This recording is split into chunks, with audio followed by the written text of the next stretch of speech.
It's so warm out here, and it is just so sunny and absolutely uncomfortable. We have Josh Scheinblum, who's got a couple of tips on how to stay cool in this nasty late spring heat. Josh? Erica, you said it very well there. Make sure you put on some sunscreen. It's bright and it's sunny, and if you don't apply that stuff regularly, you could be looking at a sunburn.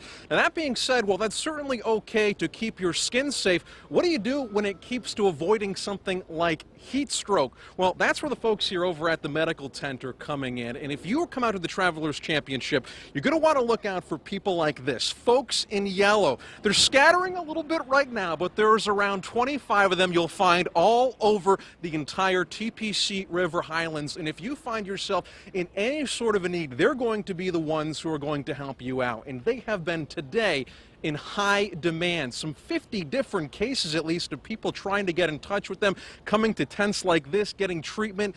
And the best advice we heard today is make sure you push the fluids.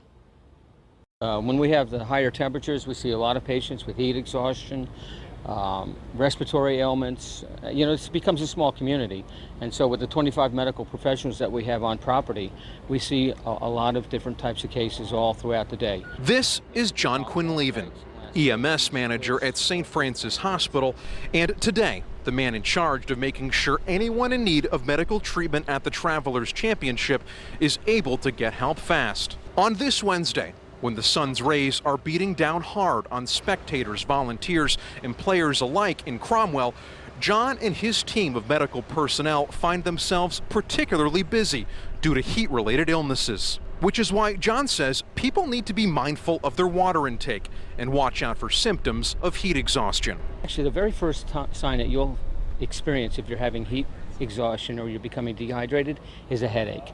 And we see a lot of patients coming up asking for medication, pain medication for headaches. And invariably, it's because they're not drinking enough water. So rather than taking a pain med, drink some more water, rest for a little bit. That seems to be the biggest takeaway from the experts that we've heard so far, is make sure you are drinking lots and lots of water. You can get caught up in the fun really easily here at the Travelers Championship, but to make sure that your fun time doesn't turn into a bad time, keep drinking water. One last piece of advice before we let you go, to make sure you avoid anything like heat stress or heat stroke, is to be mindful of the symptoms. Those include things like slurred speech, confusion, dizziness, headache, chills, and hot, dry skin, or perhaps sweating profusely. And if you want to avoid all of that, you're supposed to be drinking some 8 glasses of water today. But the best advice we heard is you might want to triple, even quadruple that to make sure that you don't find yourself in a dangerous situation. But if you think you might, this is what the area looks like right here. Big sign out front that says St. Francis Hospital. And if you have any questions, I'm sure the nice folks here will be sure to answer them for you. For now, we're live in Cromwell. Josh Scheinblum, News 8.